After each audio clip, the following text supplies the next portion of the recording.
السلام علیکم. میں آپ کا میزبان سمیع ابراہیم اور آپ دیکھ رہے ہیں ہمارا یوٹیوب چینل. دو چیزیں بہت اہم ہیں جو آج آپ کے ساتھ ڈسکس کرنی ہے. ایک تو عمران خان کی سیاست کا محور کیا ہے. عمران خان اپنا آبجیکٹیو اچیو کرنے کے لیے جو پالیٹکس کر رہے ہیں وہ کیا ہے, ان کی مووز کیا ہیں اور آئندہ وہ کیا کرنے والے ہیں. میں آج آپ کو اس پر ایک تفصیلی اس پر انالیسس دوں گا. کچھ انفارمیشن ہے وہ آپ کے ساتھ شیئر کروں گا. دوسرا, مفتاح اسماعیل امریکہ میں آئی ایم ایف کے ساتھ انہوں نے مذاکرات کیے ہیں, اس کے بعد پریس ٹاک بھی کی ہے. تو نون لیگ کی جو پالیٹکس ہے, پیپلز پارٹی کی اور مولانا فضل الرحمان کی, وہ کس طرف جا رہی ہے, وہ اس پریس کانفرنس سے, اس گفتگو سے ہمیں اندازہ ہوا کہ وہ کس طریقے سے معاملات کو آگے لے کے جائیں گے اور عمران خان کو ڈیمیج کرنے کے لیے ان کے پاس کیا حکمت عملی ہے. یہ ساری چیزیں میں آپ کے ساتھ آج ڈسکس کروں گا اور یہ آپ کے لیے اس کو سمجھنا اور جاننا بہت ضروری ہے, کیونکہ جب آپ سمجھ جائیں گے تو پھر اس کے بعد پاکستان کے لوگوں کو فیصلہ کرنے میں بہت آسانی ہوگی. سب سے پہلے تو آ جائیں عمران خان کی پالیٹکس کیا ہے. عمران خان نے جو صورتحال جو بنی, جس کی وجہ سے وہ حکومت سے باہر ہوئے, انہیں بہت پہلے یہ اندازہ ہو گیا تھا کہ جو طاقتور لوگ ہیں وہ انہیں کام نہیں کرنے دے رہے اور سسٹم میں مافیا جڑے ہوئے ہیں, تو کس طرح ان کا مقابلہ کیا جائے.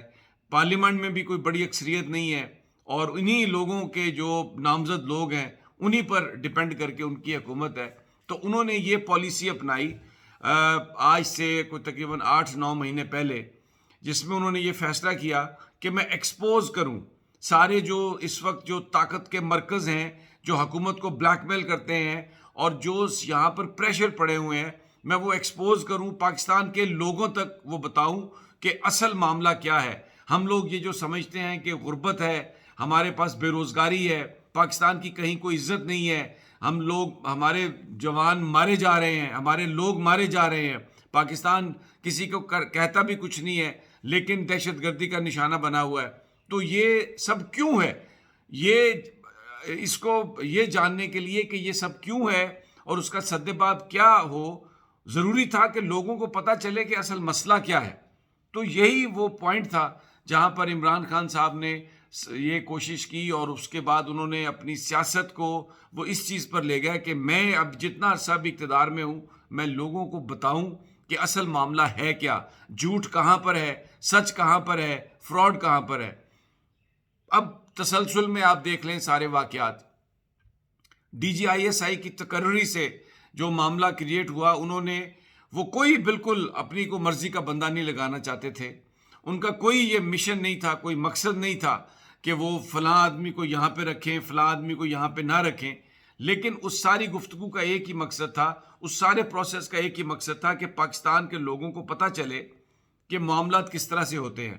اس وقت یہی وزیر اعظم صاحب نے کہا کہ اگر میں وزیر اعظم ہوں اور اس کے تقرر کا اختیار میرے پاس ہے تو پھر آپ مجھ سے ان کا تقرر لیں, بھلے میں وہی کر دوں گا تقرر جو آپ چاہتے ہیں, لیکن پروسیس کو فالو کریں. اور وہ سب کو انہوں نے وہ ساری صورتحال سب کے سامنے ہے, میں اس کو دہرانا نہیں چاہتا. انہوں نے اس میں یہ بیسیکلی ایکسپوز کیا کہ معاملات کو کس طرح سے یہاں پر چلایا جاتا ہے اور جو طاقتور لوگ ہیں وہ کس طریقے سے وہ دیکھتے ہیں. پھر اس کے بعد آپ آ جائیں, جب یہ خط والا معاملہ آیا, یہ جو سائفر والا معاملہ آیا, اس کو بھی ابھی وزیر اعظم صاحب یہ کہہ رہے ہیں کہ سپریم کورٹ سے انہوں نے کہا ہے کہ اوپن ہیئرنگ کی جائے. اب ایک بڑا سوال لوگ کرتے ہیں کہ عدالتیں تو رات کو 12 بجے ان کے خلاف کھل گئیں, تو ابھی وہ کہہ رہے ہیں کہ ہمیں ان اداروں کی طرف جانا ہوگا, تو ابھی ان کو کیا یقین ہے کہ یہاں سے انہیں انصاف ملے گا؟ عمران خان کسی انصاف کے لیے وہاں پر نہیں جا رہے, وہ ایکسپوز کرنا چاہتے ہیں, وہ لوگوں کو بتانا چاہتے ہیں کہ جب اوپن ایئر ہوں گی تو ساری کی ساری جو انفارمیشن ہے وہ لوگوں تک جائے گی, سوال و جواب لوگوں تک جائیں گے, تو دودھ کا دودھ اور پانی کا پانی لوگوں کے ذہنوں میں ہو جائے گا. عمران خان یہ سمجھتے ہیں کہ سب سے بڑے جو سٹیک ہولڈر ہیں, اصل جو تبدیلی لا سکتے ہیں, وہ پاکستان کے عوام ہیں, اور وہ اس وقت تبدیلی کے لیے کھڑے ہوں گے جب انہیں صحیح صورتحال کا پتہ چلے گا, جب انہیں پتہ چلے گا کہ جرم کون کر رہا ہے, جب انہیں پتہ چلے گا کہ ایکسیسز کون کر رہا ہے, اس سارے نظام کو غلام بنانے کی کوشش کون کر رہا ہے. تو یہ جو معاملہ خط والا تھا, یہ جو ابھی وہ چیف جسٹس صاحب کو کہہ رہے ہیں کہ اس کی آپ ایک اوپن ہیئرنگ کریں تو اس کی وجہ صرف یہ ہے کہ وہ لوگوں تک یہ بات پہنچانا چاہتے ہیں کہ یہ اصل معاملہ کیا تھا. فیصلہ سپریم کورٹ بھلے کوئی بھی کرے. اس میں ایک اور چیز چھپی ہوئی ہے اور یہ بہت اہم بات ہے جو میں بات کرنے لگا ہوں. اس کو غور سے اور دھیان سے سنیے گا. میں پہلے بھی اپنے ویلاگز میں یہ بات تھوڑی سی ٹچ کر چکا ہوں کہ جب وہ مراسلہ واشنگٹن سے آیا تو اس کو چھپانے کی کوشش کی گئی. فارن آفس میں اس کو دبا دیا گیا. فارن آفس کے علاوہ وہ اور بھی کئی دفتروں میں جاتا ہے. وہ پنڈی کے دفتر میں بھی جاتا ہے. وہ اسلام آباد کا ایک دفتر ہے وہاں پر بھی آتا ہے. وہاں پر بھی اس کو دبا دیا گیا اور وزیر اعظم صاحب کو اور وزیر خارجہ صاحب کو اس کی خبر نہیں دی گئی. چند دن گزرتے ہیں تو پھر ایک آفیسر جو وزارت خارجہ میں ہے، جو سارے معاملات کو دیکھ رہا ہے، جس کے پاس وہ سارا لیٹر آیا ہے، تو پھر اس نے اس کی کاپی سائفر کی نکال کے دی وزیر خارجہ کو. وزیر خارجہ نے پھر لیا اس پر وزیر اعظم عمران خان کو اعتماد پر، اور یہ پتہ چل گیا عمران خان کو کہ اس کو دبانے کی کوشش کی گئی. اب میرا سوال آپ سے یہ ہے کہ کوئی چیز کو کیوں دبائے گا؟ اس لیے ایک بڑی جو جواب آتا ہے ذہن میں کہ ہو سکتا ہے اس میں کچھ ان کا اپنا نام بھی ہو سکتا ہے کچھ اس میں ایسے فیکٹس ہوں جو وہ یہ نہ چاہتے ہوں کہ وہ باہر نکلیں. کیونکہ جو میری اطلاعات ہیں، جو میرے پاس جو انفارمیشن ہے، اس میں یہ کہا گیا، سائفر میں یہ کہا گیا کہ ڈونلڈ لو نے یہ کہا ہے، امریکی حکام یہ کہتے ہیں کہ جناب سارے کے سارے آن بورڈ ہیں، تمام طبقے آن بورڈ ہیں، طاقت کے تمام مراکز آن بورڈ ہیں. کیونکہ عمران خان سولو فلائٹ کرتے ہیں. عمران خان کسی کی بات نہیں مانتے. عمران خان کو جو سمجھانے کی کوشش کی جا رہی ہے وہ نہیں سمجھ رہے. اس لیے پاکستان میں طاقت کے تمام مراکز، بھلے وہ کوئی ادارے ہوں، بھلے وہ کوئی انڈیویجولز ہوں، بھلے وہ سیاسی جماعتیں ہوں، وہ ساری کی ساری اس وقت آن بورڈ ہیں. اور یہ نو کانفیڈنس موشن جو ہے اس کو کامیاب بنانا ہے. اگر آپ نے کامیاب نہیں بنایا تو پھر اس کا نتیجہ پاکستان کے لیے تباہی ہوگی، اور اگر آپ نے کامیاب کر دیا تو آپ کو معافی دے دی جائے گی. میں اپنے پچھلے ویلاگ میں آپ کو بتا چکا ہوں کہ اب کیا معافی نامہ ملا ہے اور کس طریقے سے وہ چیزیں چل رہی ہیں.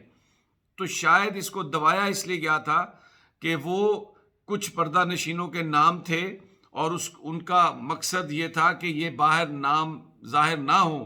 تو ابھی وزیر اعظم صاحب نے جو اسپیکر صاحب کو یہ لیٹر کیا، ڈی کلاسیفائی کیا، سپریم کورٹ کے چیف جسٹس کو بھیجا، اور اس کے بعد اپنی کابینہ میں یہ بات بتائی، کچھ صحافیوں سے بھی ذکر کیا، تو وہ صرف ایکسپوز کرنا چاہتے ہیں. وہ صرف لوگوں کو یہ بتانا چاہتے ہیں کہ کس طریقے سے معاملات پاکستان میں ہوتے ہیں. طاقتور لوگ کیا معاملہ کس طرح کہاں لے کے جاتے ہیں، کس طرح سے چلتے ہیں. کیونکہ عمران خان کی سیاست تشدد کی سیاست نہیں ہے، وہ صرف ایک چیز پر گھوم رہی ہے. ان کا یہ یقین ہے کہ اگر پاکستان کے لوگوں کو یہ پتہ چل جائے کہ اصل خرابی کہاں ہے تو وہ اس کا کلا کما خود کر دیں گے، وہ اس کو روکنے کے لیے خود باہر نکل آئیں گے. تو سائفر میں اگر سبھی اس میں شامل ہیں، سبھی ایکسپوز ہوتے ہیں، سبھی کا نام آتا ہے، اور پھر فیصلہ سپریم کورٹ بھلے ان کے خلاف کرے لیکن سوال و جواب ساری صورتحال کو کلیئر کرتے ہیں، تو عمران خان اس کو اپنی کامیابی سمجھتے ہیں.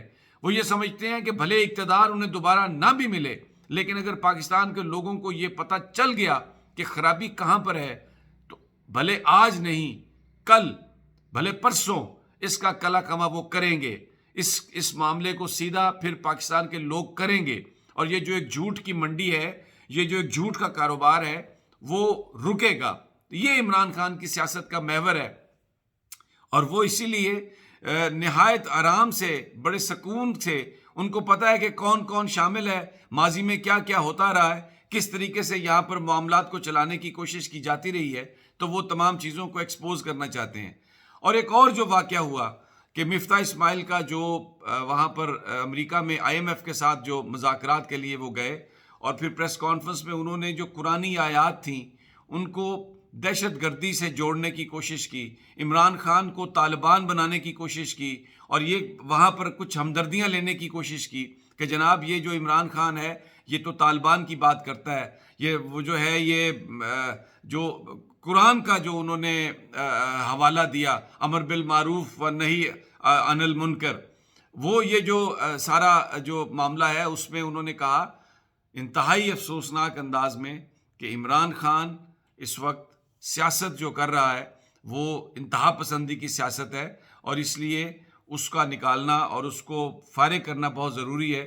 بڑے بڑے اجتماعات سے خوفزدہ ہے اپوزیشن، اور وہاں پر مفتاح اسماعیل نے جو امر بالمعروف اور نہی عن المنکر کانفرنس اور وہ جو سارا کنسیپٹ ہے عمران خان کا، اس کو دہشت گردی سے جوڑا، تو آنے والے دنوں میں آپ کو یہ اندازہ ہو جائے گا کہ کس طریقے سے مغرب کو خوش کرنے کے لیے یہاں پر سب کچھ کیا جائے گا، اور عمران خان کو ایک مذہبی دہشت گرد کے طور پر بنا کے پیش کیا جائے گا۔ ویسے خبر یہ ہے کہ لمبے ہو گئی ہے حکومت، اور تیل ڈیزل ان کی قیمتوں میں ہوش ربا اضافہ ہونے والا ہے، اور وہ جو یہ کہتے تھے کہ ہم ڈالر 130 کا لے آئیں گے اور پیٹرول ہم 100 روپے پر لے آئیں گے، وہ اس کی ان دعووں کی کلئی اب کھلنے والی ہے، اور جو گڈ گورننس کا دعویٰ تھا وہ بھی ایکسپوز ہونے والا ہے۔